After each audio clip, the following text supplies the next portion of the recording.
The landscaper's shovel had just severed my home's power line, and his crew was laughing about it. But this was no accident. It was a direct order from our HOA president, a woman who believed her authority was absolute. My name is Kellen Grady, and this is the story of how a single cut wire exposed a web of fraud, embezzlement, and targeted harassment that nearly destroyed our neighborhood, and how we fought back. I'm a former HVAC tech, semi-retired, and I've lived in this neighborhood for 8 years. The president in question was Cassandra Whitmore. Cassandra was everything you'd expect from an HOA Karen. Mid-50s, frosted bob, a voice like sandpaper on glass, and a pathological need to be in control. She once issued me a written warning for having excessively masculine wind chimes. I jogged up the road to her place, still fuming. Her porch had more security cameras than a Vegas casino. I rang the bell twice. She opened the door wearing tennis whites and a smug expression. "Kellen," she said, like my name tasted bad. "If this is about the crew, I already know you cut my power line." "I didn't cut anything," she said, arms crossed. "The board approved routine landscaping along the easement. Your connection must have been improperly installed." I stared at her. "That's a lie, and you know it. That line's been inspected twice. And it's not in the easement. It runs straight from the junction to my house across my yard." "Well," she huffed, "I suppose mistakes happen. Not 30 feet into private property. They don't." She turned to go inside. "File a complaint if you must. Though, given your technical background, I'm not sure you'd understand the paperwork." The door clicked shut. That wasn't a dismissal. It was a declaration of war. Oh, I did more than that. I called the power company immediately, and they dispatched a technician within the hour. He took one look and said, "Whoever did this is in deep trouble." He documented everything. Photos, measurements, the whole works. Turns out the severed line was a direct underground feed, and cutting it not only knocked out my power, but damaged one of their DRO nodes. The repair, $27,000. And guess who they held liable by the end of the week? Cassandra got the bill with her name on it. The next morning, I was standing on my porch with a lukewarm cup of instant coffee when a white sedan with a county seal on the door pulled up in front of Cassandra Whitmore's house. A man in slacks and a windbreaker stepped out, clipboard in hand. He didn't bother with the walkway, just marched across her pristine lawn and knocked. I didn't need to hear what was said. The way she planted her hands on her hips and jabbed a finger toward my house told me everything I needed to know. The county inspector stayed calm, flipping through his paperwork, while Cassandra's voice rose to a pitch that made a pair of crows take off from her roof. She must have been expecting a slap on the wrist, maybe a warning. What she got instead was a citation civil code violation for unauthorized excavation across private property without permit or consent. The county even flagged the HOA for not reporting utility interference prior to the landscaping work. So, the power company held her liable for the $27,000 bill. A normal person would have apologized. Cassandra? She doubled down. And that's when I realized this wasn't going to be fixed with a single invoice.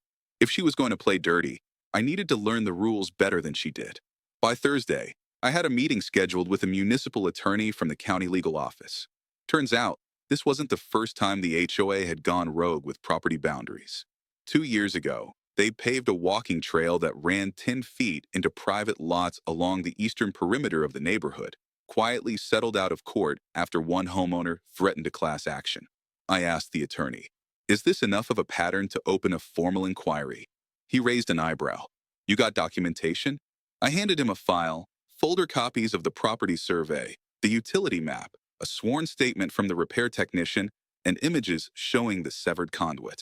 The attorney flipped through them slowly, nodding once. "Let me make a few calls."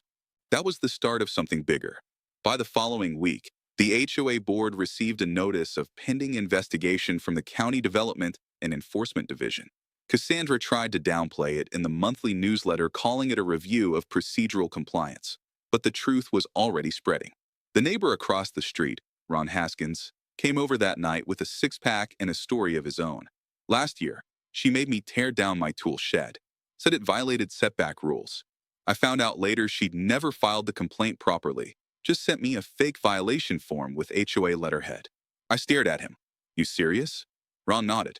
I kept the paper. Didn't know what to do with it. "Can I borrow it?" He handed it over. The font was off, the signature line blank. and the form code didn't match any legitimate documents from the HOA's manual. A fake violation form. If she did it to Ron, who else had she targeted? The answer, as it turned out, was far worse than I imagined.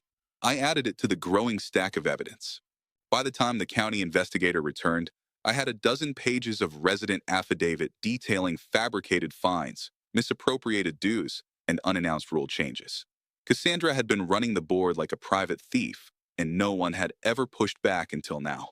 The investigator, a woman named Valeria, knocked on my door the following Tuesday. She was sharpied, efficient, and carried a digital recorder clipped to her belt. "I've reviewed your documentation," she said. "We're preparing a formal deposition request for the board. In the meantime, I'd like to walk the property line with you." We spent the next hour charting the exact boundary where the landscaping crew had dug. She took GPS-tagged photos and paced out the distance from the junction box. When we reached the spot where the conduit had been cut, Valeria crouched to examine the fresh fill. "Did anyone from the board ask your permission before this work was done?" "No," I said. "No notice, no contact. They just showed up and started digging." She stood brushing soil from her gloves. "We'll be requesting the contractor's work order and the HOA's authorization forms. If those don't match up, it could escalate to criminal damage." 2 days later it did. A police cruiser rolled into the neighborhood just after lunch. Officer Dotto, a local liaison with the Property Crimes Unit, knocked on Whitmore's door with a warrant in hand. Apparently, the landscaping company had no written contract. The entire job had been arranged over a phone call, no permits, no insurance, no documentation. And the kicker, Cassandra had used HOA funds to pay for it.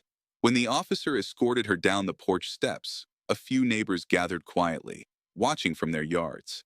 No one said a word. No one needed to.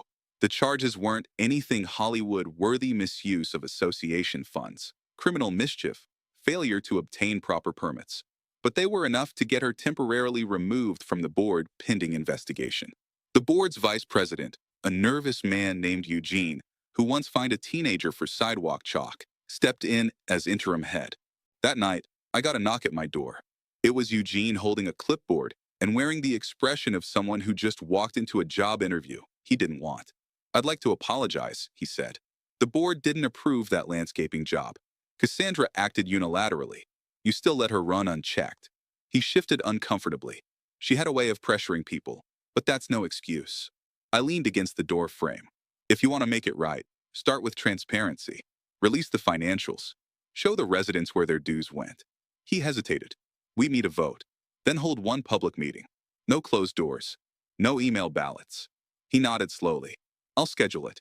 By the end of the week, flyers were posted on every mailbox announcing the first open HOA meeting in over 3 years. The community center filled faster than anyone expected. People brought receipts, photos, even voice recordings. What started as a simple complaint about a severed power line was now a full-blown reckoning. One resident, a nurse named Alyssa, stood up and read a statement about being fined $200 for decorative clutter after putting out a small bench for her elderly mother. Another man, a retired Marine, revealed that he'd been charged for unauthorized foliage after planting milkweed to attract monarch butterflies. Every testimony built momentum. By the time I spoke, the room was beyond silent. It was focused. "I didn't come here to burn the place down," I said. "I came here because I got tired of being bullied in my own yard. And I know I'm not the only one." Someone in the back shouted, "You're damn right." The vote that followed wasn't even close. The board was dissolved pending re-election, and a temporary oversight committee was formed made up of volunteers from the neighborhood, including myself, Ron, and Alyssa. Cassandra's face never appeared again. Her house went up for sale 3 weeks later. Rumor had it she was moving to Florida. No one wished her a good journey, and the $27,000 bill, the HOA had to pay it from the Community Legal Reserve Fund. But this time, everyone knew exactly where the money came from and why.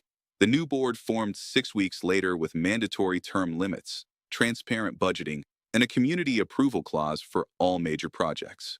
Power lines stayed intact.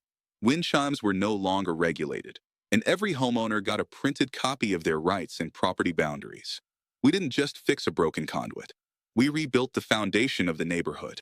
The first real sign that things were changing came on a fog-heavy Thursday morning when a City Works truck arrived to repaint the faded street lines and fire lane markings. No one had requested it except the newly formed HOA Oversight Committee, which now had direct liaison with the Municipal Services Office. The worker I spoke to said it was the first time in years the neighborhood had filed a collective maintenance request through proper channels. People noticed. More interestingly, the HOA's old storage room, a locked unit in the back of the community center, was opened for the first time in memory. Eugene handed me the key with a nervous look. "If there's anything weird in there," he said, "I never saw it." Inside, the place was a mess. Yellowing paper files stacked in milk crates, a dusty metal cabinet without labels, and 2 boxes marked Archive Do Not Remove. I pulled on gloves and got to work. By that afternoon, I had found something unusual: receipts for cash withdrawals, dozens of them, each one signed off by Cassandra. They weren't huge, usually between $200 and $400, but they were frequent, sometimes 3 or 4 a month. The memo lines were vague: event supplies, dues, adjustment, decorative budget. But no one ever remembered seeing that money in action. Did the board ever host events? I asked Ron later that evening. "Outside of that one wine mixer 4 years ago, not a thing," he said, polishing off the last of his sandwich. "You think she was skimming? Feels like it. But if she took HOA dues in cash, that's not just unethical. That's embezzlement." I contacted Valeria, the county investigator. She met me at the community center 2 days later, this time with someone from the city auditor's office. They spent 3 hours going through the documents, photographing every withdrawal slip and cross, referencing it against the HOA's annual budget reports. By sunset, they had found over 37 undocumented withdrawals totaling just shy of $12,000. This isn't just shady. The auditor said this is criminal misappropriation of funds, and if she deposited any of this into her personal account, it's traceable.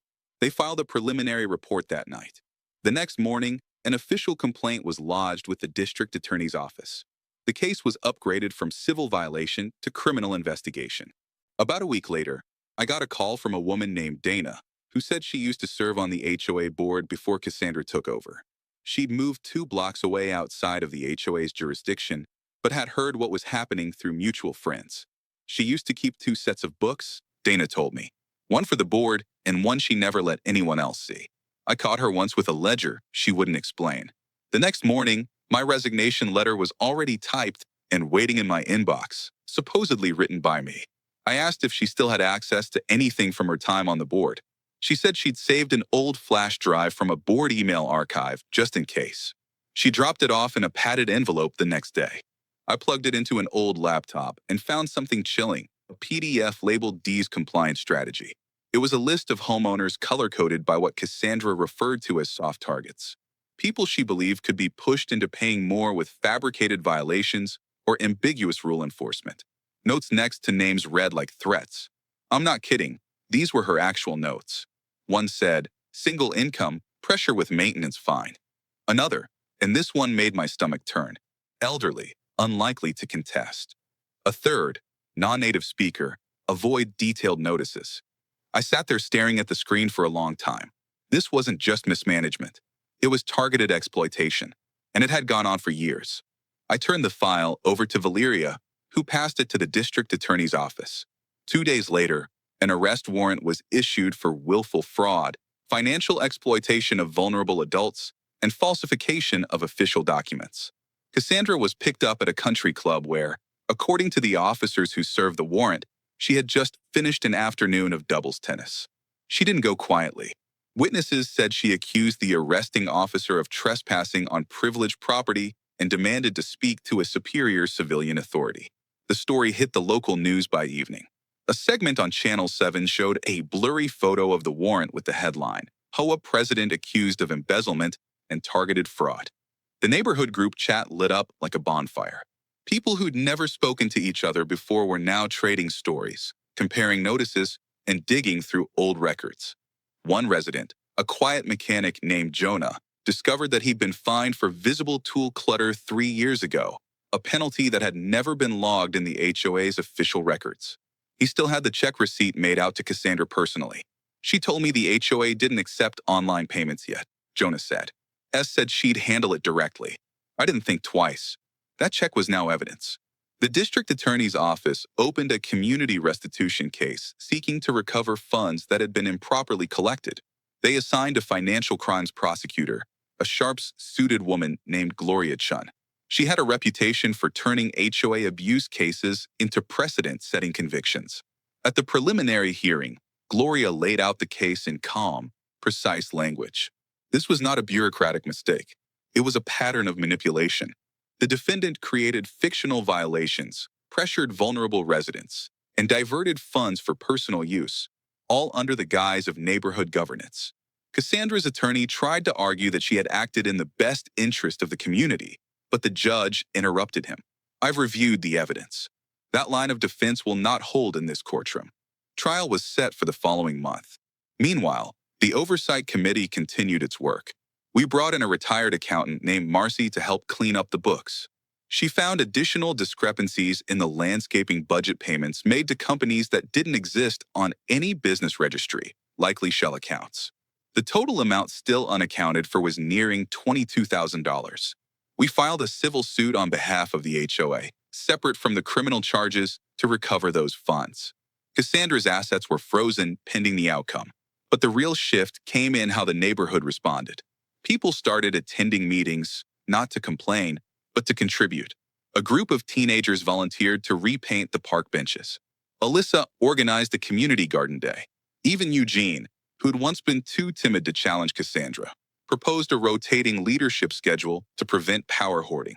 One afternoon, while clearing out the last of the old HOA storage boxes, I found a stack of unused violation slips, the same kind Ron had received, all with blank dates and forged signatures. I turned them over to the DA's office. That discovery added a charge of document fraud to Cassandra's growing list. By the time her trial began, the courtroom was standing room only. Several residents testified, including Jonah and Dana. Each gave calm, factual accounts of what they'd experienced. When it was my turn, I brought the original property survey, the technician's report from the severed power line, and the full documented timeline of the aftermath. Gloria asked me a single question. Why did you get involved? I looked at the judge. Because I got tired of people like her thinking they are untouchable. The jury deliberated for only 6 hours. Cassandra was found guilty on all counts. Embezzlement, targeted fraud, document falsification, and financial abuse of authority. She was sentenced to 4 years in state prison and ordered to repay restitution in full. After the verdict, the community gathered in the park, the same one she'd once tried to reserve exclusively for board-approved events. No one said her name. We didn't need to. Instead, we talked about what came next. We passed a motion to dissolve the old HOA charter and rewrite it from scratch with full transparency clauses, mandatory public audits, and a zero-tolerance policy for unilateral fines or enforcement. The power line was long since repaired. The grass had grown back, but the neighborhood had changed in ways that went deeper than property lines or landscaping. It belonged to its people again, and this time, no one would let it be taken. The courtroom sat quiet, the kind of quiet that makes every chair creak sound like a firecracker. Cassandra sat at the defense table, her posture rigid, jaw clenched. It was the final day of trial, and the prosecution had just called its last witness not a neighbor, not a board member, but a forensic accountant from the state's Office of Financial Integrity. She wore gray slacks and a maroon blouse. Her voice, even as she explained the paper trail that tied Cassandra not only to the embezzled funds, but also to a second, far more serious discovery. A hidden account used to funnel reserve funds into a private trust under Cassandra's name. She'd opened it 2 years prior, listing the HOA as a nonprofit grant sponsor. The total amount moved through that account was staggering over $64,000. The judge leaned forward. And was this account ever disclosed in any HOA meeting minutes or financial statements? No, Your Honor. Based on our review of the HOA's bylaws and documentation, this account was never authorized, disclosed, or subject to board approval. Outside the courthouse, the wind had picked up. News vans were parked along the curb now, their cameras angled for a glimpse of the woman who had turned a neighborhood association into her personal ATM. Inside, the jury sat frozen, their expressions shifting from disbelief to quiet fury. I sat in the third row listening. My hands were folded, but not clenched. I wasn't angry anymore. That had passed weeks ago. What I felt now was something colder, a kind of focus sharpened by months of uncovering rot layer by layer. When the prosecution rested, Cassandra's attorney stood, buttoned his jacket, and launched into closing arguments. He used words like misunderstood, overwhelmed, and over-reliance on informal practices, but it was clear no one bought it. Even the court clerk looked unimpressed. The jury returned their verdict before the sun had set, guilty on all counts. The judge didn't delay sentencing.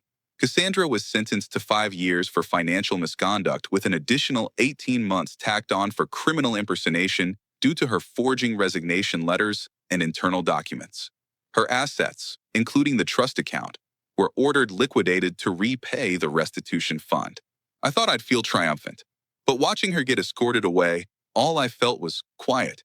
The anger that had fueled me for months was just gone. It was finally over. But that wasn't the end of it.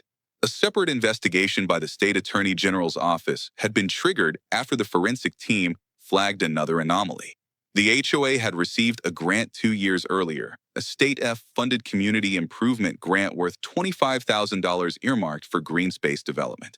According to the records, that money had been spent on a tree planting initiative, complete with photos submitted to the state showing new planters, benches, and landscaping. Except those photos weren't of our neighborhood. They were taken from a suburban development 80 miles away. Cassandra had submitted them through a dummy email tied to a fake landscaping company registered in another state under a Shell LLC. When the state investigators confronted her with the evidence during a second deposition, she refused to answer. Her attorney eventually entered a no-contest plea on her behalf to avoid federal fraud charges.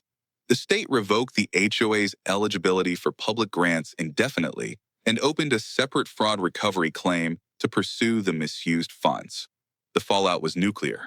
The insurance premiums on the HOA's liability coverage skyrocketed, and the board was forced to dissolve its existing financial accounts and open new ones under a court-appointed financial trustee.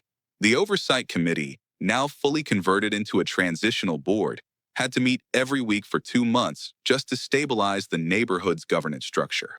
But something unexpected happened amid the chaos. People stepped up. Not the usual suspects, no self-appointed rule enforcers or clipboard warriors, but regular neighbors. A group of young parents volunteered to manage the park maintenance schedule. A retired civil engineer named Lyle opened a free Saturday workshop on home repair codes so residents wouldn't get caught off guard by building permits or inspection traps. And then there was Evelyn. She was in her late 60s, soft-spoken, always wore a sun hat. Cassandra had once fined her for improper grass texture during a drought. Turns out Evelyn had worked in municipal administration for over 30 years. She offered to help rewrite the HOA charter from scratch, not just revise it, but rebuild it from the ground up with guardrails, checks, and mandatory outside audits. The new charter eliminated discretionary fines entirely. Instead, any dispute had to go through a mediation panel elected by residents. No single person could issue warnings, levy penalties, or make changes to bylaws without full community approval. Every dollar spent had to be posted on a public ledger available for anyone to review online. In the months that followed, the neighborhood changed in ways no one had expected. The community center, once used mostly for closed-door meetings and bland holiday flyers, was repurposed into a shared space. Movie nights, potlucks, workshops. Someone even installed a bulletin board for local businesses and services. The mistrust that had settled over the streets like fog was finally lifting. One Sunday, I was working on the front fence when Eugene walked by, waving a manila envelope. "Thought you'd want to see this," he said. Final report from the state auditor's office just came through. I set down my drill and opened the envelope. Inside was a single-page summary. It confirmed that Cassandra had misappropriated a total of $117,000 over a 3-year period. Some of it had been recovered. The rest was being pursued through civil forfeit. I looked up. That's more than anyone guessed. Eugene nodded. Yeah, she was good at hiding it, but not good enough. He paused, then added, "You ever think about running for the new board?" I shook my head. Not my thing. I'll fix a furnace, patch a roof, maybe dig through a few files, but politics? That's a younger man's headache, he laughed. Fair enough. Just figured I'd ask. As he walked off, I looked down the street. Kids were riding scooters past the mailboxes. A couple was painting their shutters together, laughing over spilled primer. For the first time since I'd moved in, the place didn't feel like a collection of houses. It felt like a neighborhood. A few days later, I got a letter from the utility company. It was a simple thank you. Apparently, our case had prompted them to revise their policies on excavation damage reporting. They were now requiring HOAs to submit verified property easement documentation before approving any landscaping projects that might affect lines. I pinned the letter to my fridge. One afternoon, I drove past Cassandra's old house. It had been sold to a young couple with a toddler and a Labrador. They'd repainted the shutters and taken down the old surveillance cameras. The place looked lighter somehow. Evelyn and the new board hosted a community vote to rename the park. It had never had a real name before, just the park. Now, it was officially called Restoration Green. Fitting. They filled the hole where the conduit had been cut, and the grass grew back. But what grew back in the neighborhood was stronger. We didn't just repair a power line. We rebuilt our entire foundation. That one cut, done without permission or care, exposed everything. And we made sure no one would ever be able to make a cut like that again.